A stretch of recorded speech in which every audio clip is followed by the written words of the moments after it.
আপনারা জানতেন হিজরা মায়ের পেট থেকে যাবেন আর কথাগুলো শুনে যাবেন, ভিডিওটি শেয়ার করে দিবেন। আপনারা জানতেন হিজরা মায়ের পেট থেকে হয়, কিন্তু মিথ্যা কথা। হিজরা বলতে কোনো কিছুই হয় না। সব পুরুষ থেকে পরে লিঙ্গ পরিবর্তন করে হিজরা দ্বারায় পরে হিজরা বানানো হয়। আমি আমার মায়ের একটাই সন্তান ছিলাম, ছেলে ছিলাম। আমার নাম ইয়াসিন ওরফে পারভেজ ইসলাম ছিল আমার নাম। আমার এই লিঙ্গ পরিবর্তন করে হিজরা বানিয়ে দেওয়া হয়েছে। আমি হচ্ছি হাসান। প্রথম কথা হচ্ছে যে আমি একজন পুরুষ, ঠিক আছে? আমি একজন পুরুষ ছিলাম, আমাকে জোরপূর্বক ভাবে হিজরা বানানো হয়েছে বা হিজরাদের চক্রের দ্বারায় আমি আজকে আপনারা দেখতেই পাচ্ছেন আপনাদের সামনে।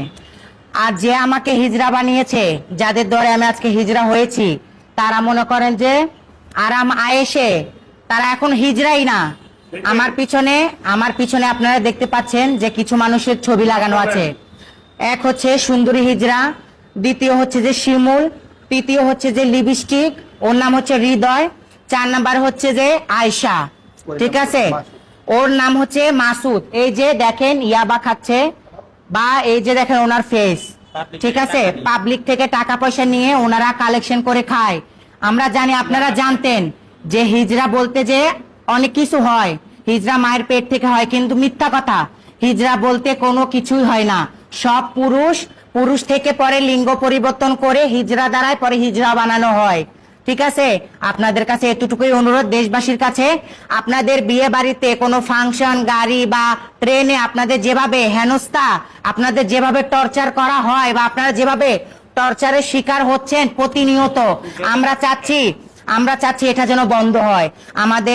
আমাদের দেশের প্রধানমন্ত্রী তারেক রহমান, আপনার উদ্দেশ্য করে বলছি, এই যে হিজড়ারা যে চাঁদাবাজি করছে ওটা থেকে যেন বিরত থাকে। হিজড়াদের থেকে বিরত থাকেন। দোকানে, বাজারে, বিয়ে বাড়িতে, মুসলমানিতে টাকার জন্য আসলে আপনারা কেউ টাকা দিবেন না।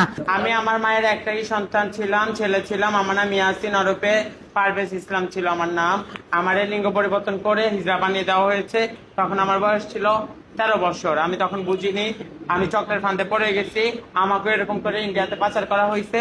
অনেক কষ্টের পর আমি আবার আমার বাবা মার কাছে আসতে পারছি। আর প্রিয় দেশবাসী, আপনাদের কাছে বিনীত আবেদন, এখন আমরা ওরা সংখ্যার দিক থেকে 200-250 জন, আমরা মাত্র 3 জন। আমাদের আগেও এরকম অনেকে হিজড়াদের প্রতিবাদ করতে আসছে। কেউকে ধরে নিয়ে চুল কেটে দেওয়া হয়েছে, মারা হয়েছে, অত্যাচার করা হয়েছে, যার কারণে ভয়ে কেউ আসতেছে না মিডিয়ার সামনে। আমরা অনেক সাহস যোগে আসছি, কেন আসবো না? আজকে আমাদের জীবনটা কি? আজকে আমরা জিন্দা লাশ। আজকে আমরা না হতে পারবো ছেলের বাবা, না হতে পারবো সন্তানের মা, কোনোটাই হতে পারবো না। আজকে আমরা জিন্দা লাশ। এরকম প্রত্যেকটা হিজড়া জীবনের সাথে হয়েছে। এটা চক্র যে সুন্দরী রূপে আজিম, ওর চট্টগ্রামে 3টা আলিশান বাড়ি আছে, গাড়ি আছে, সব আছে, ওর বাচ্চা আছে, বউ আছে, সব আছে। এই যে আশা, শিমুল, ওরাও প্রকৃতভাবে পুরুষ, ঠিক আছে? আমি চাই হিজড়াদের টর্চার থেকে পুরো বাংলাদেশের মানুষ মুক্তি পাক। হিজড়াদের অত্যাচার থেকে স্বাধীনভাবে সবাই বাঁচতে পারুক। আমরাও স্বাধীনভাবে বাঁচতে চাই, কাজ করে খেতে।